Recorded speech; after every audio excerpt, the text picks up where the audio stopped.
if I'm ever in the same situation with you, I want you to teach me a few moves.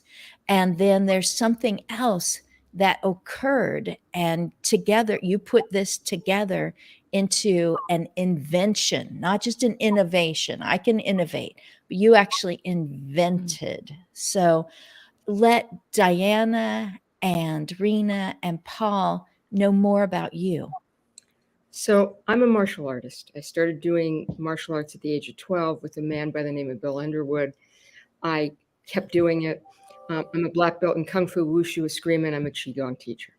And basically, other than when I was pregnant, I've done martial arts my whole life, and I've taught it. And in 2013, I was in this life-altering car accident. I spent the next 2 years having surgeries and procedures, and then I had to relearn how to walk.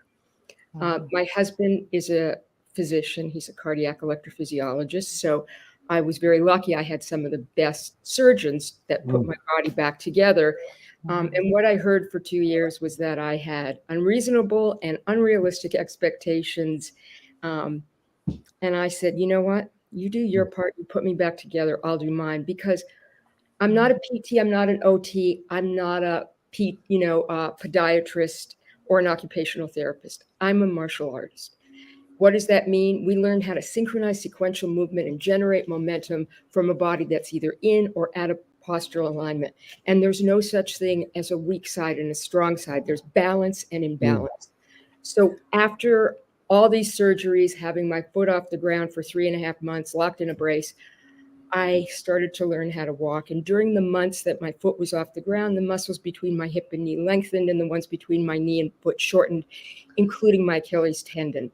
So when I started walking, my left leg was bent, twisted, an inch longer than my right, but my left heel didn't touch the ground. Wow. And my surgeon said, you're never going to walk upright or normally again. And I said, my standard line, no one's born a black belt, no one's born walking. And I went home and I told my husband, who I'd been bitching at every night for 2 years, that the walkers, the leg brace, the arm slings, that were all bankrupting the opportunity that my surgeons had given me, because they continually forced my body to be misaligned and moved in ways no one's body is designed for. And as a martial artist, I understood you can maintain balance without maintaining alignment, but you can't maintain alignment without maintaining balance and engaging every single last core muscle in your body. And I was taught by a Qigong master who was a master of the Qigong fighting arts and a Chinese medical doctor. So when I met him in my early 20s, the first day he handed me Gray's Anatomy and said, study this book. You need to learn how the body's put together, and a physics book on rotational force. And he said, the human body is just levers and fulcrums, joints. That's all it is. That's all martial arts is. So when I came home and told my husband what my surgeon had said, my husband said, I love you dearly. And you know more about anatomy than I do, and I'm a physician, and you can build anything. Every night I come home after taking care of sick cardiac patients, and you bitch at me all night long about human biomechanics and how these devices are bankrupting your opportunity and they're causing secondary disability. Build a new kind of mobility devices, ones that'll allow you to walk normally again, or please shut up, I can't take it, and I know I can't leave you. Wow. So I built the cane that I sell today. I built one took me 100 attempts. I built it out of PVC pipe, a lot of rubber, a lot of tape, and it looked exactly like, and I taught myself how to walk upright and normally. Then I sat down and I wrote my patents. I hired a big patent attorney. She read what I had wrote, and she said, I can't do better than this. I'll write the claims and I'll write the diagram descriptions. And then when I got my patents, because, when you hear the term patent pending, it's like kind of saying marriage pending when you don't have a date. Okay. And I had this whole other experience, because I had gone from somebody who basically never got sick, did 8 hours of martial arts at 2 different dojos. I trained, I ran 4 days a week. There was nothing physically I couldn't do that I didn't want to do. Wow. And then I had this horrific accident, and I saw the way older and disabled people got treated. And it was kind of like, could you just go over there in the corner and leave us alone? And I was like, No, that's not going to work. Because I realized anatomically that if I did not learn how to walk normally again, I'd wear up my hip, knee, and ankle joints on both sides. Mhm. And I was done having surgery because if you Wow. look closely, I wear a medical alert bracelet. I'm deathly allergic to morphine. So you can imagine how much fun I had. Mm. Right. When I first got my patents, I thought it would be very easy. I'd go to the big mobility companies and they'd just license it because I have a number of patents for a bunch of different mobility devices.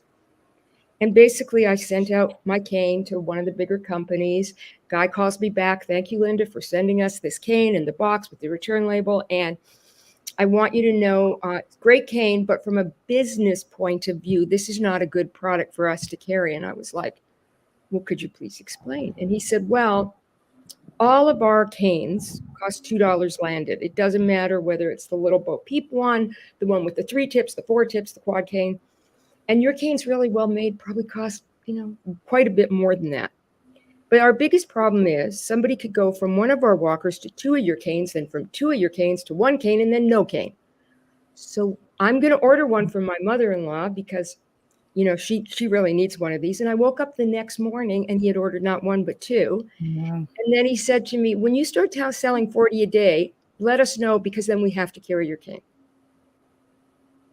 And it was shocking to me because mobility impacts the way we see the world and the way the world sees us. And most people, as they age, make themselves disabled. Why? Because if the human body is designed to develop, maintain, regain posture, balance, and stability well into old age, all the way up to 100, actually. But it only does it one way. Your head has to be aligned and centered over your shoulders over your hips, and your hip, knee, and ankle joints need to load and unload the weight of your body over and on your feet, and your feet must strike the ground from heel to toe so that it engages every single last core muscle. As people age, they get afraid of falling and they look down.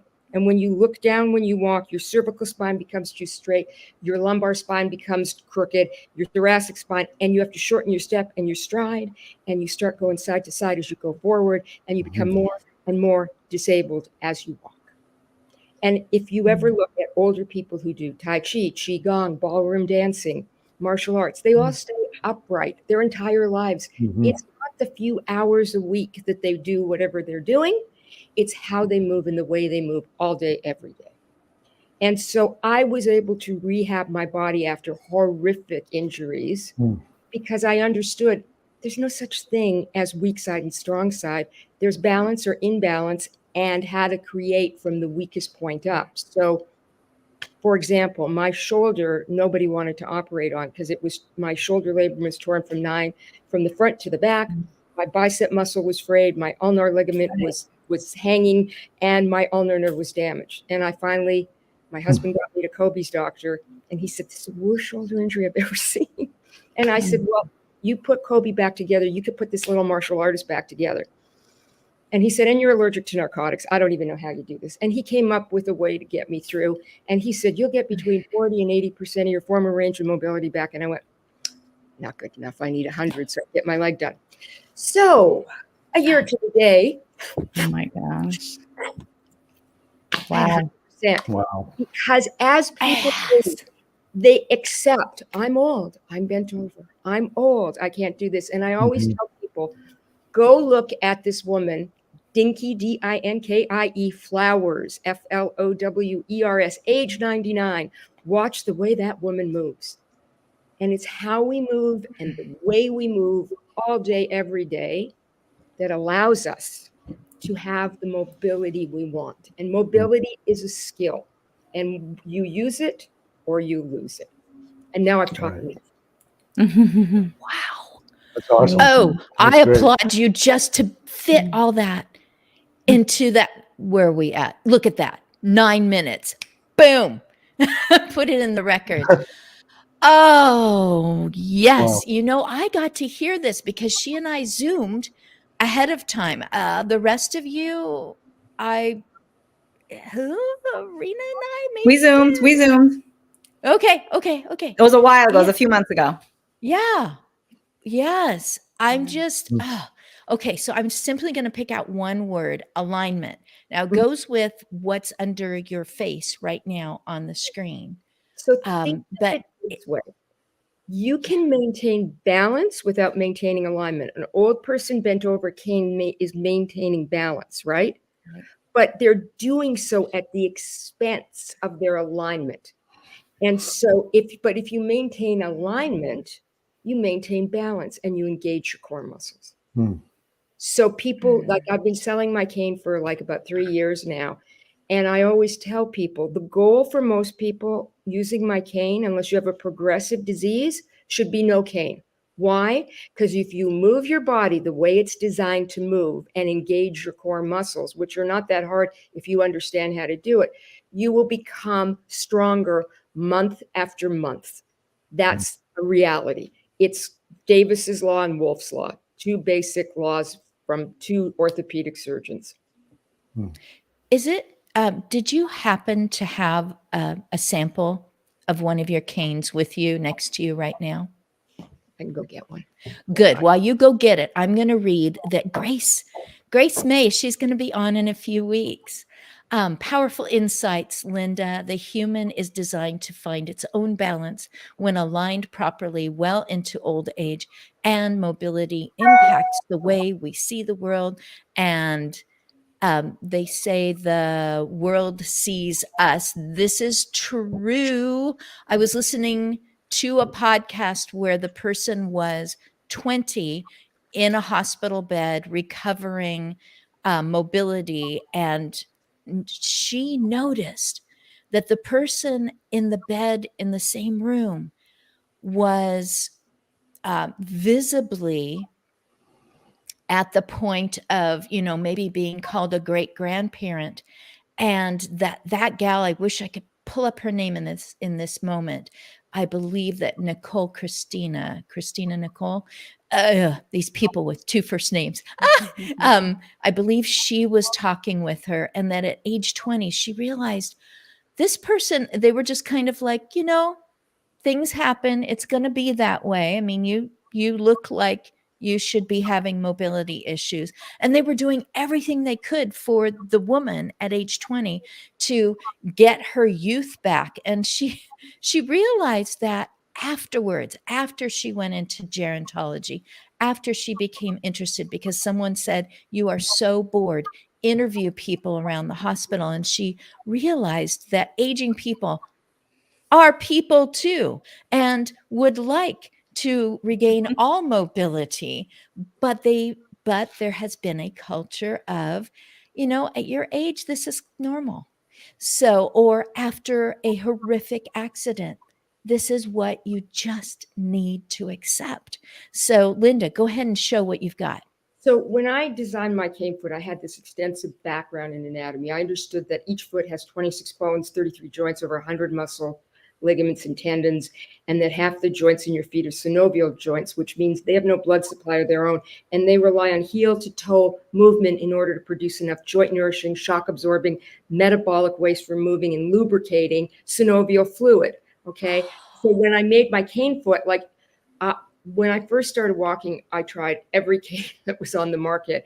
And I would say to my husband, we don't walk on our heels, we don't walk on our toes, and trying to balance on these stupid things is ridiculous, because in order to maintain balance with the traditional cane, you have to extend, they said, well, you extend your base of support. Well, the only problem is when you use your arm to extend your base of support. And so like right now, everybody, keep your head over your shoulders over your hips, and move your arm, including your underarm, away from your side, and watch how your head drifts away from being aligned and centered. So if you're now holding on to a cane, it's the equivalent to smoking cigarettes to curb your appetite. You have to. So when I made my cane foot, I made it anatomically correct. I gave it the same proportions as the foot, bigger in the front, smaller in the back. I realized that the bottom of the heel, or the calcaneus bone, has a ridge, right? So I put it, and that ridge is what allows you to back up without head planting. So I put a ridge on the back of the cane foot. And then I realized if you take your hands right now and you rub them together, you can feel how where each joint is, there's a little bump. So on your feet, underneath your toes, there's also the same joints. And what they do, all those ridges do, is they allow your weight to be distributed over your feet correctly. Because if our feet were flat like traditional crutch and cane foot bottoms, we'd break them by the time we were 30 because it's too much pounding. The ridges on the bottom of our feet and the ridges that I put on the bottom of the cane foot distribute the forces, because basically all martial arts is maintaining your upward force from your base of support and the downward force of gravity and disrupting somebody else. Okay? So if you walk and you have to walk like this, you're not walking normally. Your head's not aligned. You have too much weight on the front of your hip, knee, and ankle joints. And you literally wear those joints out. And people say, well, you're old. And no, you can wear out your joints at 20 if you don't use them right. But people usually don't end up using mobility devices till they're older. So it's accepted. You're old, buddy. After my accident, I was continually told that I had unreasonable and unrealistic expectations by every surgeon I had. After I started walking normally again, the same surgeons called me a medical marvel. And I said, I'm not a medical marvel. I'm well trained in what I do. I know how to break down movement to the weakest point and build it back up. But nobody should become more disabled from a so-called mobility device and have to invent their own in order to regain ability again. So it's like, basically, that's my whole thing. And now I teach people groups. I basically teach people what I did. And right now I have lots of people calling me and saying, I've been using the cane for 6 months or a year and I just don't need it anymore. Can you take it back? And I'm like, no, it's yours. And I just don't need it anymore. Yes. Oh my goodness. So, but it's still a good business thing in my mind, because if they're using it so much, don't they need to get a new one eventually? Well, here's the thing. Most people, I say, you have to walk every day. There's no days off. You don't take a day off from breathing. I don't care if you walk up and down the halls in your condo or you have to walk. Because if you don't, if your goal is to get rid of this cane and walk without it, you're going to have to walk. And there's no days off. And if you don't feel well one day and you're in bed, then you close your eyes and you visualize movement, because visualization is powerful.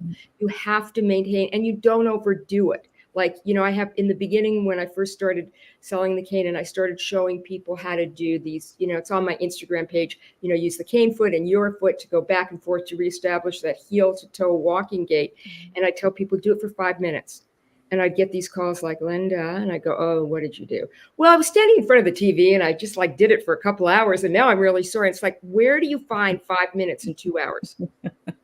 Moderation. So for a lot of people, if you look on the website, there's a picture of a woman. It says age 94 and age 97. And if you look closely at the cane, it's a prototype cane. And I gave it, she was one of the 14 people I gave prototype canes to. And if you look at her, it was an hour after I taught her how to use the cane. And she's looking down and I kept saying, Essel, look up. You don't have to look at the ground. Look up. And she's like, yeah, okay, whatever. And I said, okay, do me a favor, use the cane for 2 weeks, give it back to me. So she called me 5 days later. Linda, darling. I said, yes, everything okay? Oh, for me, great. For you, not so good. I said, what do you mean? You know how you want me to give the cane back in 2 weeks? Well, you can have it back when I die, and I'm not dying anytime soon. I'm like, okay. Linda, darling. Linda, darling. That's actually refers to me. And if you look at the picture of her at 97, and people do not get better in their 90s, if they hold on. But if you look at the picture of her at 97, you can see the length of her step and stride is bigger. Her head is upright. She's smiling. Because when people get older and they're afraid of falling, they look down, they have to shorten their step and stride. And literally, you could go like this and knock over most people. Because once your step and stride becomes too short, it's like, just why don't you smoke a pack of cigarettes and get a bottle of bourbon and just finish yourself off? So because the cane foot has an angled my cane foot has an angled shaft. I realized when I started walking and I tried all these traditional canes that the reason you had to stick your arm out the side, and the same thing with the crutches, was because there wasn't enough real estate in the foot, but also in a normal step, we angle the bottom of our leg, the back of our foot out in front of us. We let the weight of our body roll over our foot, and then we push down on the front of one foot, which helps the foot behind raise up and move forward. But all of these had these not enough real estate and these straight shafts. So you had to do this and this and this. My cane has the angled shaft. It moves on the outside of your body. And so if you watch the videos, customer videos, you'll see they angle the bottom of the cane and the bottom of their leg and the back of the foot, and the weight rolls over and they walk upright normally.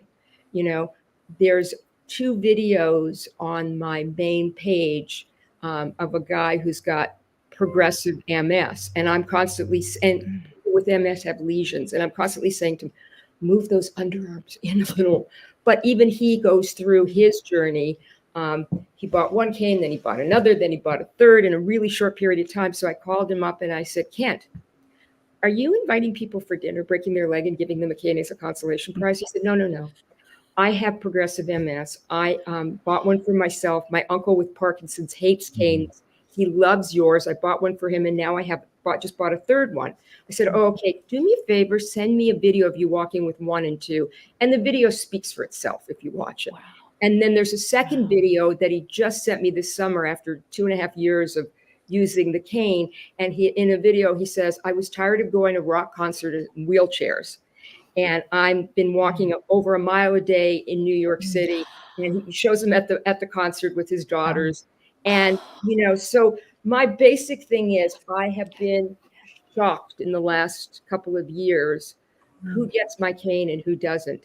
And there are some people and a lot of PTs who think all canes are adjusted to wrist height. You stick your arm out the side and you use it. And if you try using my cane that way, you're not going to like it, because it's got to be adjusted high enough so your weight's distributed. Your arm has to stay next to your side. And I tell people, drive your body the way you drive your car, with your head upright, your line of sight towards the ground and the distance of the direction you're moving, and stay in your lane. So if you think about it, when you drive your car, you don't look at the person in that lane there and put your foot on the gas, right? You don't turn around and talk to the people behind you. You keep your line of sight towards the ground. And if you then extrapolate further out, your right arm, your right leg, your left arm, and your left leg, they all have a lane within their own lane, that own lane.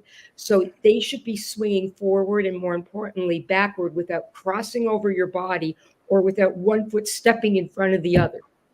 Before Linda gets her own TV show, and this is not a joke, because I'm going to make sure that, with Linda's permission, that I introduce her to Tracy Lamb, who has a TV show that demonstrations, etc. I don't even know if she knows about that, but I do want to acknowledge, oh my goodness. So Grace May Finn Yu says, please give your LinkedIn, she calls it a handle, I think, and we'll want to know that website in just a moment. And I just want to say hello to Steve Berger, who is putting together a hub of information.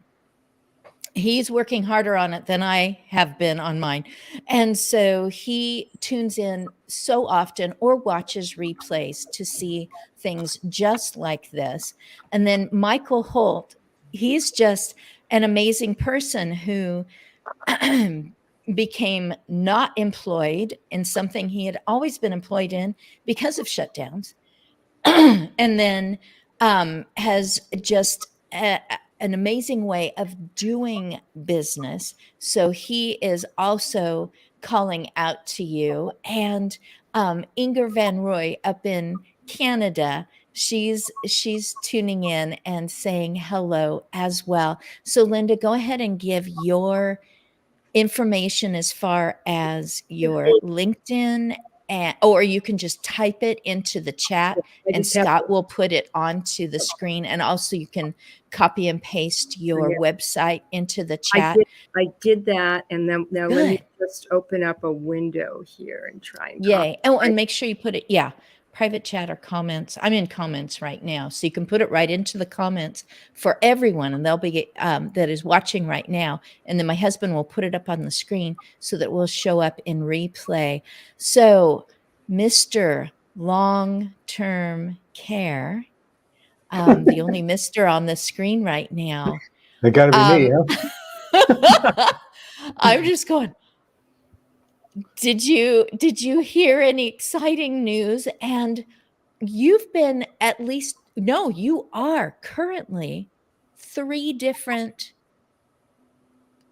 ball caps Oh, of what all you're still, I look at to the present, and then this one to up until the present. So in your bio, it's like you're still doing 3 things. Which one would you like to talk about, or can you do all 3 at once? well, in a nutshell, I'll talk about the National Association of Long-Term Care Volunteers because that's what I'm really focused on. Well, I shouldn't say that because there might be some people from the university. I'm focused on my students too. But the idea is I'm an adjunct for the University of Nebraska Department of Gerontology and also Southeast Community College administration, long-term care administration.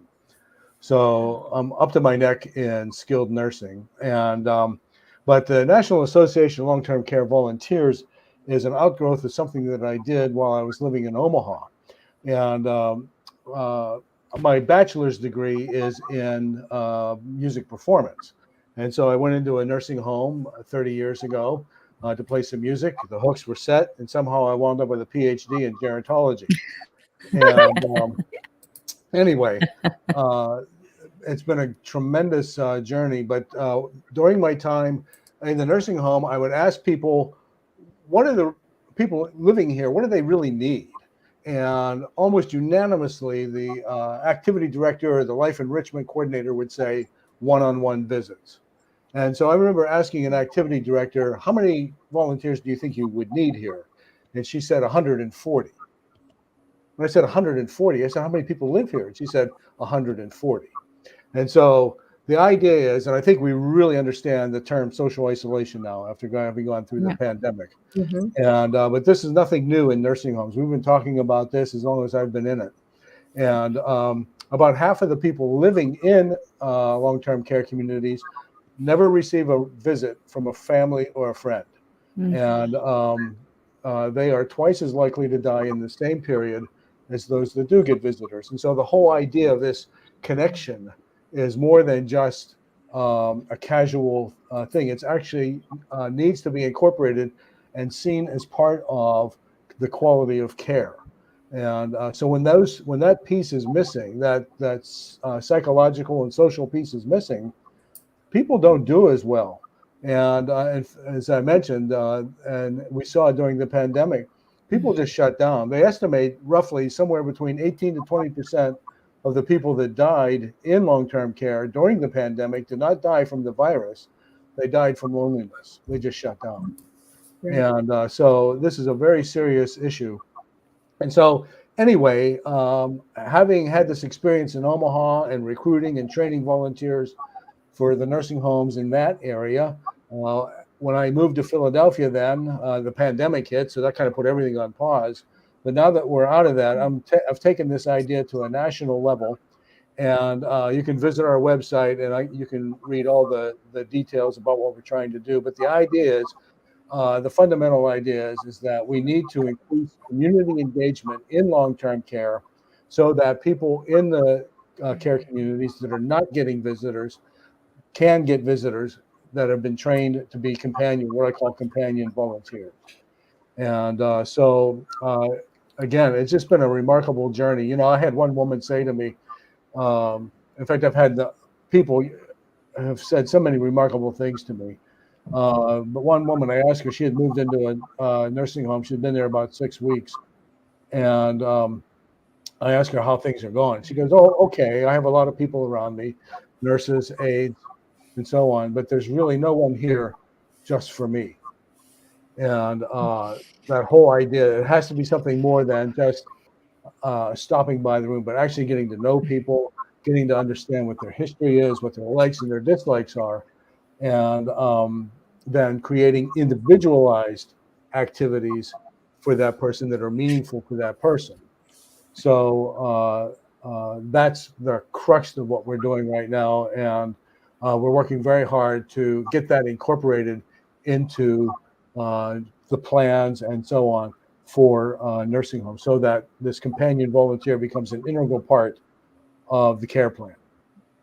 There So was one little word in there that means everything. I believe you said trained or training.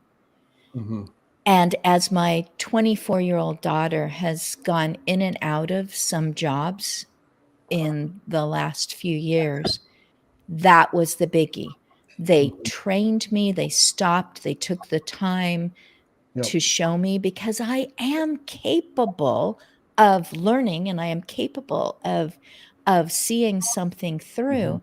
But when the training is, oh, it just fake it for a few days because no one's available to train you, yeah, doesn't fly. Or someone being told, you would make a great volunteer, just go in there and just be yourself. Well, I could see someone recoiling from ever even going in, or going in mhm, and wondering, what is success? What's the measure of what I just did? Did I make an impact? That person didn't even respond. right, To know ahead of time, this is very exciting to me, because there's 140 people around that building that you spoke of, in Omaha, that could and actually would thrive and be thrilled mhm, about what they do, every Thursday afternoon or something. mhm. But how do I approach that? I've never been comfortable, this one-on-one thing. I don't, to get, I'm thrilled about that part, obviously. Well, So go ahead and this talk more about that. yeah, this isn't for everybody. I mean, there are, for example, I started as a musician, so I would go in, I would play my songs, and then Mm. wave and then say goodbye. And then, so there's people that just want that kind of a connection. There isn't that intimacy. So there is a screening process that we go through, and we're looking for people that really want to create those intimate connections with people. For example, one woman said to me, I sit in front of my computer all day. I have almost no human contact. Can I find that here? And she did. And Mm. still volunteering.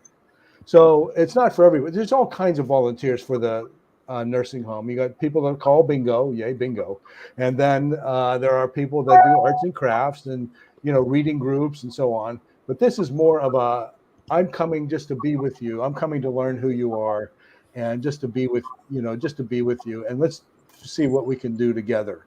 And so it's a little different twist, but the idea is it goes a long way to making someone feel valued and connected. And I want to say something real quick too about this. I am not disparaging the staff or the CNAs and the nurses in any way, shape, or No, form. no. These people are working their what off, and don't Mhm. have time to stop and spend an hour chit chatting with someone. They do understand, person directed, person centered care. They understand that. But at the same time, if I've got 15 baths to give today, you know, that's a Mhm. pretty full day. And so Mhm. in my opinion, they're the heroes of our Mhm. society. Yes. They are really working very hard. So I don't want people to think like that the CNA isn't trying or that the nurse isn't trying. But the beauty of the companion volunteer is they're not on the clock. They have the luxury of time. Mhm. And You the know. presence of a volunteer who's Yeah. there and has been, groomed to come in and be a significant other for those hours is an encouragement to the CNAs too. I've been Mhm. an in-home caregiver, hired to go into homes, and Yeah. what an encouragement to have someone else there and hear conversation beyond the Hmm. ADLs, the hygiene, the specifications of nutrition, to hear conversations that, Right. and be able to participate that way, and to know that when you're leaving that person Hmm. as a CNA that you love, that you want good things to happen, and you're like, oh, good, they're here. I feel uplifted. Hmm. I feel like I'm not deserting you when you want to just tell me one more story, or you just need the assurance and the Hmm. companionship. So they're being On a more blessed. serious note, Yeah. let me add one Oh, and I'll just say really quick. other thing that's really Oh, important, yes. and that is these visits are impacting the use of antipsychotics to manage people. Mhm. When someone is upset or someone is acting out, rather than giving them a medication, we need to know enough about that person to understand what the underlying need might be. And this is where the companion volunteer, we train them Mhm. Yeah. to understand a person to that level. So we've actually done some studies where we have shown that where nursing homes have strong volunteers programs like this, there's less use of antipsychotics. And here's a very interesting one: less use of reported pain. Thank And you. I just came back from a conference Yeah. where Dr. Treziak, and I'll push his book, Compassionomics, he said in his studies where the doctor was,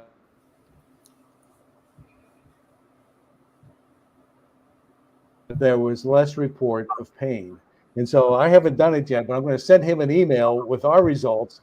Good. So, Good. but that caught us by surprise because we anticipated there'd be less use of drugs, but we did not anticipate fewer reports of pain.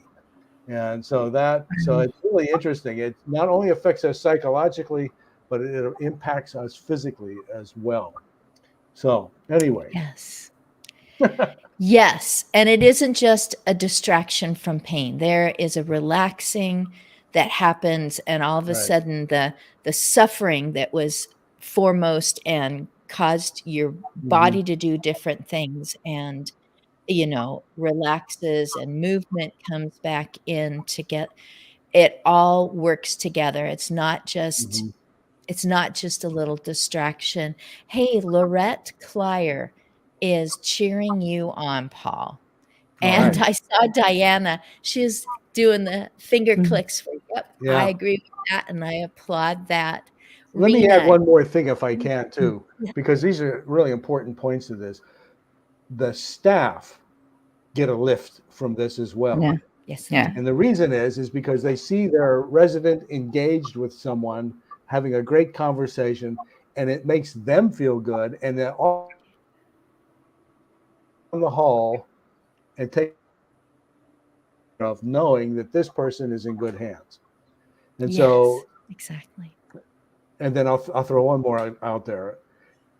How many people were working in long-term care started as a volunteer? It's a conduit for recruiting new workers. Very I've good. had volunteers literally leave their jobs to take a job in a nursing home. Mm. And my trophy is a gal that was a comptroller for a large corporation. She called me one day. She goes, I work at the nursing home now. I said, you're kidding me. I said, what do you do? And she goes, I'm their business manager. I said, you're not serious. She goes, yeah. I said, why are Yeah. you doing this? She goes, because it has meaning for me. And Yes. so, I've so never been happier in a job. I was good at right. that, and I earned money at that. But oh, this Yeah. is what I go home and think, oh, next time I'm there, next time I'm there, I want to work there. Oh Yeah. my goodness, it solves crises. Hmm. And so obviously it's good for the person who's doing it as Right. well. So Rena, Yeah. you're the only one I'm scared of. I'm scared of being in Why the is that? same room with Linda because, she might show me some moves and I'll be like, "Ooh, I'm good at this now," and I'm not, or something. So I'm afraid of humiliation. That's what I'm scared of is the, embarrassing myself. So Rena, you are a person who works on memory. And I think, oh dear, am I going to be one of those people who starts to focus on, and it happens. I've even seen it on LinkedIn going, my mother's memory is diagnosed. I mean, it is going down. Oh my goodness, I have it too, because I forgot. And I don't even know why I put that thing. Sometimes you are in the middle of crises and you're trying to maintain normalcy. And yes, your keys ended up in the fridge, but you're more than keys end up in the fridge. Tell us about you. And I'm so grateful that you joined us from Israel. Thank you so much. First of all, you do not have to be scared of me. I can help you with any memory issue you have. Okay. That's first of all. Second of all, Paul, I'm a geriatric social worker and a memory coach and CEO of Memory Matters. And I started out at the age of 16 as a volunteer in a nursing home. And that is how I'm a geriatric social worker today. And that was 42 years ago, I think something like that. I went to the nursing home in the summer instead of going to camp because I didn't want to go to camp, and I volunteered and I loved it. I loved it. And then when it was time to go to college a few years later, I was like, I have no interest other than gerontology. So I went for a degree in my undergraduate is in gerontology, went on for a master's in geriatric social work. I worked as the head of an Alzheimer's unit in an assisted living facility in Columbia, Maryland. And then I got married and moved to Israel, where I've been ever since, which is 24 years. And I've done a lot of interesting things in the field of geriatric social work here in Israel. But what I'm doing now is teaching online memory improvement courses to seniors. So, and I decided I wanted to go online with this course, which I was teaching live here in Israel before. And right before COVID, not knowing what was about to hit us, I said, I want to put my course online. I could reach so many more people. And I can be in all the countries without traveling. I can put my course online. I started to do that. And then COVID hit. And all the seniors in the whole world no one knew what Zoom was 4 years ago, right? No. But now you could be 90 years old and you know what Zoom is, right?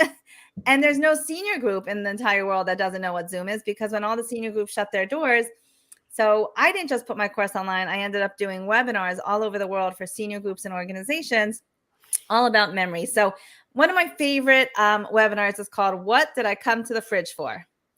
And Christine, you mentioned that before. It's called What Did I Come to the Fridge For?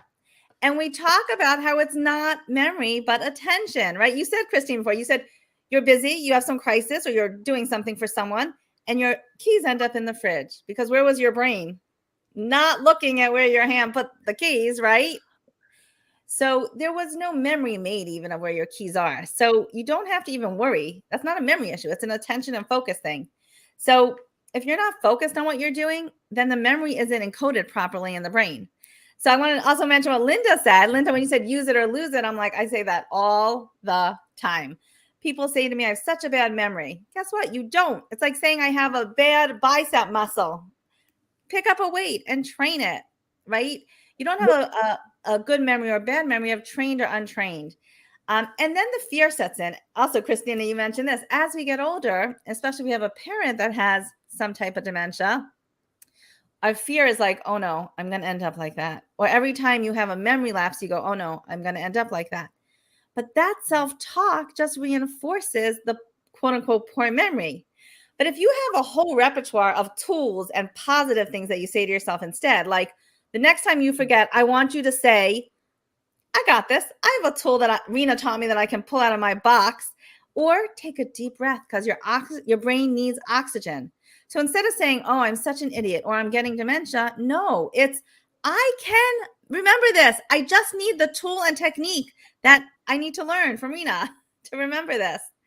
So that fear drives us. So I really, part of my mission is to help older people have the confidence to believe in their memory, so that it's not like, oh no, I'm losing it. I'm going to do this. I could take a deep breath. I'll get oxygen to my brain and I will remember in 1 minute or 2 minutes or 3 minutes. Or I have a technique that I can use to remember this. That's a very different script than what is wrong with me? I am losing it. I am getting dementia, just like my mother or father or whatever. So you change the words you use, but it changes your brain, right? It rewires your brain just like Linda, you were convinced you were going to walk again. There was no question in your mind. Well, So I also had the training. That's the difference. yeah. You can tell yourself, I'm going to do this. You can tell yourself, I'm going to do cardiac surgery. But the reality is, unless you're a cardiac surgeon, you're not doing it. Right. I had, 35 plus years Yeah. inside the dojo, and I had this extensive anatomy background. So I knew how to do it. Yeah. Because if you think about it, in adult martial arts, you don't get a black belt for showing up. It's not like children's Right. martial arts. You become a black belt Yeah. by understanding how to move your body in ways that it's designed to. And too many older people have a very self-defeating attitude. Well, I'm old. Yeah. What do you want? And I'm like, okay, go look at Dinky Flowers, then tell me how old you are. Same thing with memory. People say to me, I won't remember your name. And I was like, what? Why are you saying that? Of course you're going to remember my name. I'm going to teach you a technique to remember my name. So people don't get away with saying that to me. I meet people on the street that are even younger, and I say my name, and they say, I'm not going to remember that. And they don't even know what I do. I do not let anyone get away with that anymore. No, you are going to remember my name. I'm going to tell you right now how to remember my name. And I tell them. And then I see them like a year later, and they're like, that image you gave me, how to remember your name, it's like there. It's there. So it's really cool. People can train your brain. You can, at any age, you can train your brain to remember better, to function better. That webinar that I mentioned before, we talk about how to remember whether you turned off the stove, took your medicine, locked the door, just like the everyday things that are hard to remember because we're not focused. Our focus is so split in so many ways, between Facebook and LinkedIn and WhatsApp, and we're so distracted. We live in such a distracted world that it's very hard to we don't pay attention to what we're doing. So it always starts with that. And so that's, and so I do a lot of these webinars, and then I teach my online courses, which, are all the techniques to remember. And then we also talk a lot about lifestyle factors. There's a lot of research. I'm sure you all know a lot of research today on what can help us age more healthfully, brain health and brain fitness. And it's empowering. It's really empowering, to live today as opposed to 30 years ago, right? 30 years ago, we didn't know that you could grow new brain cells.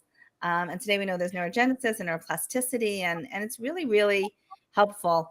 And I also want to just talk about the isolation piece you talked about, Paul. Part of, during COVID, I was doing these programs all over, and part of the programs, one of the goals of the program was also to bring people together and try to fight some of that isolation. And as I was doing webinars all over the world over COVID, a lot of people were raising their hand and saying, we're really feeling cognitive decline because we are shut in our houses. We are not seeing people. We are not exercising. We're not moving, like Linda was talking about. We just stopped everything we were doing. You can't live like that. That's just not and people really suffer with cognitive decline. I saw it. I saw people raising their hands on webinars and saying, we're feeling it more. So I was trying to really get out as many good tips as possible to help people and be as encouraging and empowering as possible. And thank God, a lot of people went back to their programming and to their exercise now. I've been in touch with a lot of people, and some people haven't, and that's a shame because they're still isolated. But for the most part, I think people have gone back to it. So it's really fun. For me, I love talking about memory. It's a hot topic. People really need help with it and really want help with it. So I love doing the webinars for the senior groups. I love teaching my courses. I also have a membership called Remembership. And that's fun because it's Remembership. It's a good name. People love that because it's pre-recorded videos. You can watch it whenever you have time. They're short videos and brain exercises. And then they hop on a group coaching call with me once a month. And that's a really good program. I've had a lot of people go through that. So that's a good way for people to get it without being live on with me. They get a video a week and a brain exercise, and and the brain exercises just really keep you challenged. It's the use it or lose it. It's challenge your brain, challenge and stimulate. And I'll say one more thing. My mantra is stay active and engaged. Active and engaged. Your brain, your body, everything. Active and engaged is the way to go. Right. When do you stop? I mean, when do you stop learning? When do you just go, it's all covered, just at 55, it's time to coast, or, Don't and stop here learning. you Don't see, stop learning. those, You see, what is her dinky flowers? Hi. I'm gonna You look think up Dinky Flowers. We're gonna look apparently that she up. didn't get the memo that you're supposed to coast. Oh my goodness, Diana, you know I'm coming to you. I was just thinking, she's a performer, so she's probably going to like be like the finale of the fireworks of Yes, all yes. this. You're the I'll be doing yes, yes. interpretive dance.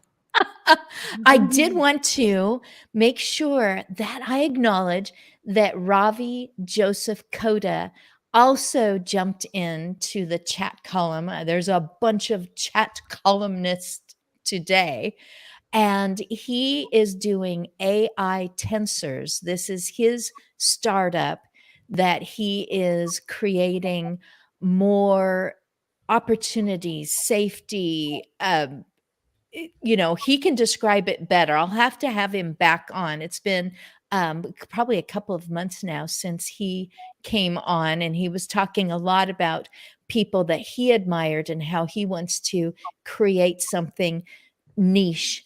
I say he's mapped a gap and he's building the bridge. Something's missing in all of the AI help for people who are maybe concerned about someone who is declining or seems to be not having enough socialization. And so he's creating his own. So he's championing everyone today, too. Diana, oh, and the rest of you, if you haven't already, put the contact information into the chat, into the comments column, so that my hubby producer, D. Scott Smith, motivational listener, can pop that up onto the screen. But Diana, I just wanted you to come because you have Granny has a podcast. Is that right? That is absolutely correct. Now, where are my Downton Abbey fans in the house? Where are my Downton Abbey fans? No. Okay, so you get the joke, Paul. You'll recall that Lady Violet was talking about her Russian lover, and they didn't realize that the Russian she was talking about had been a lover until Lady Mary put two and two together. And she says, Granny has a past. And about the third time I watched that episode when she said Granny has a past, I heard Granny has a podcast. Now, why did I hear that? I'm not crazy. It's just brain damage. I got papers to prove it. I used to be on the radio, which should come as a surprise to no one. And let me put some links to some other stuff I've done. Like right here, we have, for your enjoyment, Control V, Granny, a link to a movie I've done called The Harbinger, which is a campy horror show in which I'm practically Batman villain crazy as Betty Goss. Ooh. My lockdown started about 6 months before everybody else's did because I had that classic dance injury, career ending tragic moment. I was rehearsing a musical in New York. I had the big move all set. My husband and I had a plan in place. We were going to be from Minneapolis to the East Coast.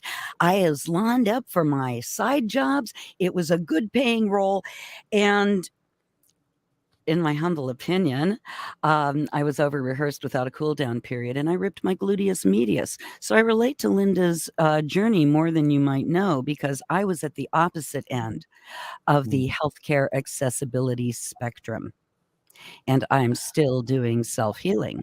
But because I have a background as a dancer and a performing artist, everything Linda said could have come out of my own mouth. You substitute theater for martial arts here and there. And yes, ma'am, absolutely.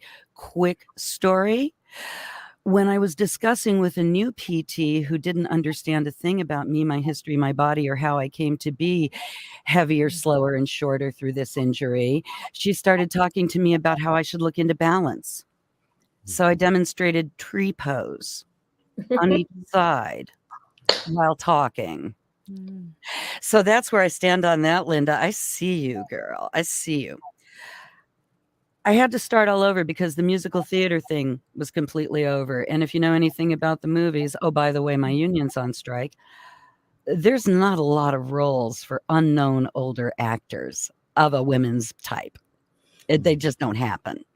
And if my Boston legal fans are in the house tonight, you remember the John Larroquette scene where he's in court and he's preaching that we just want something to watch. The only show on television with leads over 50 is Boston. Well, I can't say that. It'll break the fourth wall. It was one of the greatest scenes in that whole series.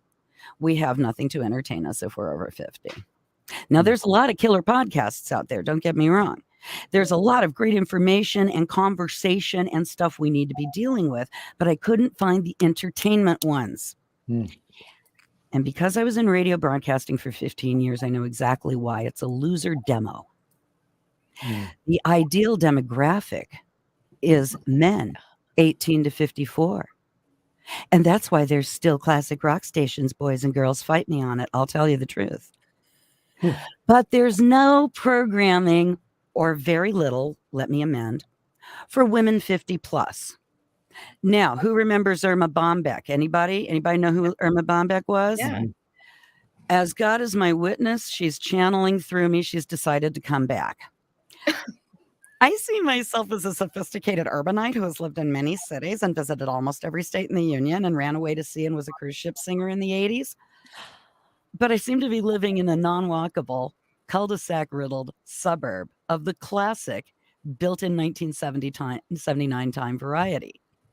I am also a big fan of the 15-minute walkable cities.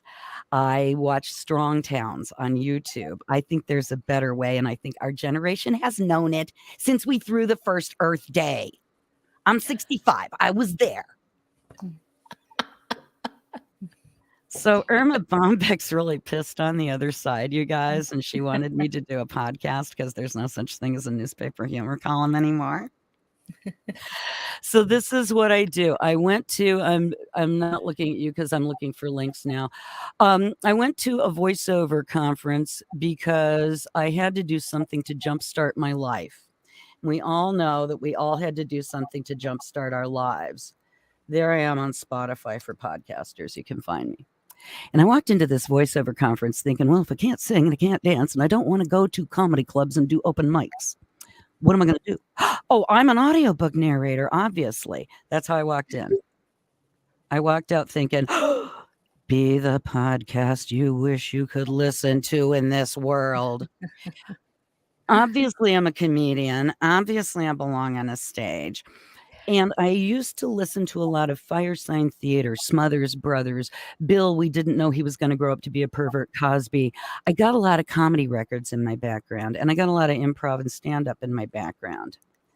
So what I do is I take the BS we have to deal with, ageism in healthcare, big battle I'm fighting with my car insurance company right now, how nobody ever honors any warranty on any appliance ever for anything. And I make comedy out of it, and I fully produce it with sound effects and the whole 9 yards. Because sometimes you just need to stop and listen to something that isn't a webinar. If you want to do 9 minutes on the treadmill and you want to get out of your head and you don't want to listen to 9 minutes of your book, I'm there for you. I'm the blabby girl that was on the telephone and reads too much, so she knows too much about every subject. Really annoying. So it's a crazy thing I do, and that's me. And what else can I tell you? I made up the word pod comedy caster, so trademark.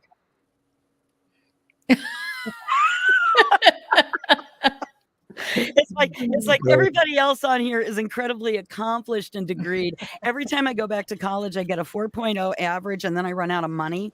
So I'm like the Penn Jillette of lady comics. I'm autodidactic and a big old know-it-all. So, anywho, so those are thoughts. Questions from the crowd.